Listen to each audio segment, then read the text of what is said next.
Hi అండి, good morning. ఇది Saturday vlog.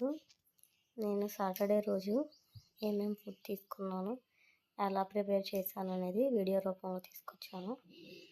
అయితే మార్నింగ్ ఫుడ్ చేసుకున్నాను. బ్రేక్ఫాస్ట్ దోశ ప్రిపేర్ చేశాను. అయితే కర్నూలు రాయలసీమ స్పెషల్ అంటారు, కారం దోశ ప్రిపేర్ చేశాను. అయితే తినడానికి చాలా బాగుంటుంది, స్పైసీగా బాగుంటుంది. ఉల్లిపాయ, వెల్లుల్లిపాయ, జీలకర్ర, కొంచెం కారం వేసుకొని మిక్సీలో పేస్ట్ లాగా చేసుకోవాలి. మామూలుగా అట్టేసేసుకొని అట్టు మీద ఈ పేస్ట్ని కొంచెం వేసుకొని మొత్తం స్ప్రెడ్ అయ్యేటట్లు వేసుకొని లైట్గా ఆయిల్ అప్లై చేసుకుంటే చాలా బాగుంటుంది.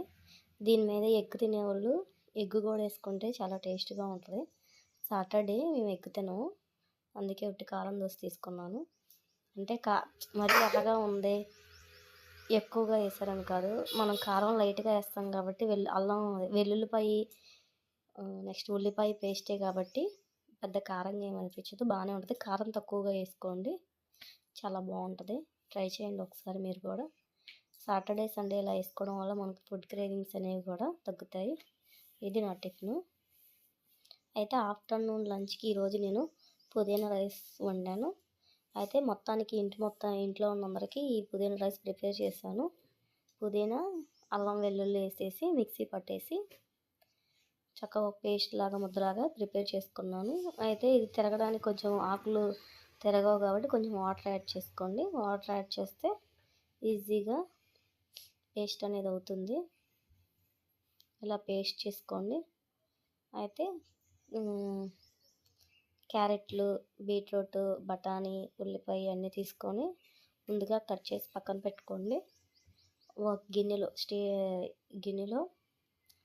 నెయ్యి, కొంచెం నూనె వేసుకొని బిర్యానీ దినుసులు వేయట్లేదు, బిర్యానీ ఆకు, యాలకులు, లవంగాలు, చెక్క వేసేసి కొంచెం లైట్గా వేగాక ముందు కోసుకున్నవన్నీ కూడా వేయించుకోవాలి.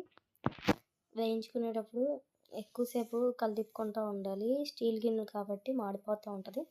మామూలు అల్యూమినియంలో అయితే అంత కలిదిప్పాల్సిన అవసరం ఉండదు, అడుగంటదు. స్టీల్ గిన్నె మాత్రం అడగంటకుండా చూసుకోవాలి, అడుగంటితే టేస్ట్ మారిపోద్ది. అయితే ఇలానే చేసుకొని దీన్ని కర్రీగా కూడా చేసుకోవచ్చు. అయితే ఇది నేను బిర్యానీ చేశాను. ఇలా 1 వీక్ అలా తీసుకోవడం వల్ల అన్నీ మనకు కావాల్సిన పోషకాలన్నీ లభిస్తాయి. ఇప్పుడు ఉప్పు యాడ్ చేసుకోవాలి సరిపడా. ఉప్పు యాడ్ చేసుకోవడం వల్ల కూడా కొంచెం ముక్క అనేది మెత్తబడి ఏగిద్ది. ఇవి ప్రాపర్గా ఏగాయి అనుకున్నాక మనం ముందుగా పెట్టిన పేస్ట్ని దీనిలోకి యాడ్ చేసుకోవాలి.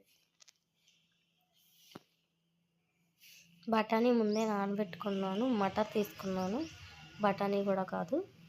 ఇప్పుడు కొంచెం లైట్గా వేగాక పుదీనా పేస్ట్ అనేది వేసుకున్నాను.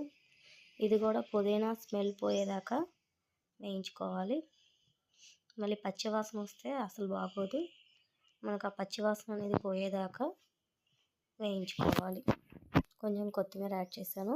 గరం మసాలా, ధనియాలు, చెక్క, లవంగాలు, యాలకులు కలిపి పొడి పట్టుకున్నాను, ఆ పొడి యాడ్ చేశాను. అయితే ముందుగా నానబెట్టిన బియ్యాన్ని ఇలా వేసుకోవాలి, వాటర్ పోయకూడదు. ఇలా బియ్యాన్ని వేసుకొని కొంచెం ఆ బియ్యం ఒక నిమిషం ఉంచి దాంట్లో సరిపడా వాటర్ పోసుకోవాలి. నేను బాస్మతి రైస్ అయితే తీసుకోలేదు, మామూలుగా ఇంట్లో అన్నం వండుకునే బియ్యాన్ని తీసేసుకున్నాను. గ్లాస్ బియ్యానికి 2 గ్లాసులు వాటర్ పోసుకోవాలి. మామూలు రైస్ అయితే ఇంట్లో మనం డైలీ యూస్ చేసుకునేది. చూడండి చక్కగా ఉడికింది. అయితే దీని కాంబినేషన్గా నేను ఏం కర్రీ ప్రిపేర్ చేయలేదు, పన్నీర్ కర్రీ అయితే బాగుంటుంది, రైతా ప్రిపేర్ చేస్తున్నాను. ఇది ఆఫ్టర్నూన్ నా లంచ్. అయితే ఈరోజు మా అత్తయ్య సజ్జ రొట్టెలు ప్రిపేర్ చేశారు. పిల్లలు కూడా ఇంటికాడే ఉన్నారు, తింటారని చెప్పి.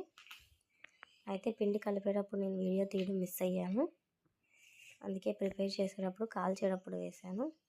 ఇలా ముందుగా కలిపి పెట్టుకున్న పిండిలో సజ్జ పిండిని తీసుకొని దాంట్లో బెల్లం కొంచెం నానబెట్టుకొని ఆ వాటర్లో ఉప్పు కూడా వేసుకొని కలుపుకొని చక్కగా కలిపెట్టుకోవాలి. ఈ పిండిని ఒక 4 గంటలు మినిమం నానబెట్టుకోవాలి. అప్పుడు ఎలా సజ్జ బూరెలు బాగా పొంగుతాయి చక్కగా. చూడండి, ఒకసారి చూడండి బాండీలో చక్కగా ఎలా పొంగుతున్నాయో. లేకపోతే అలా పొంగవు, మామూలుగా ఉంటాయి. ఈసారి ప్రిపేర్ చేసినప్పుడు ఫుల్ వీడియో అప్లోడ్ చేస్తాను. ఈవినింగ్ స్నాక్గా కూడా ఈ సజ్జ బూరెలనే తీసుకున్నాము. అయితే నైట్ 8000 స్టెప్స్ వాక్ చేశాను. మీకు కనుక వీడియో నచ్చినట్లయితే లైక్ చేయండి, షేర్ చేయండి. Please subscribe my channel. Thank you.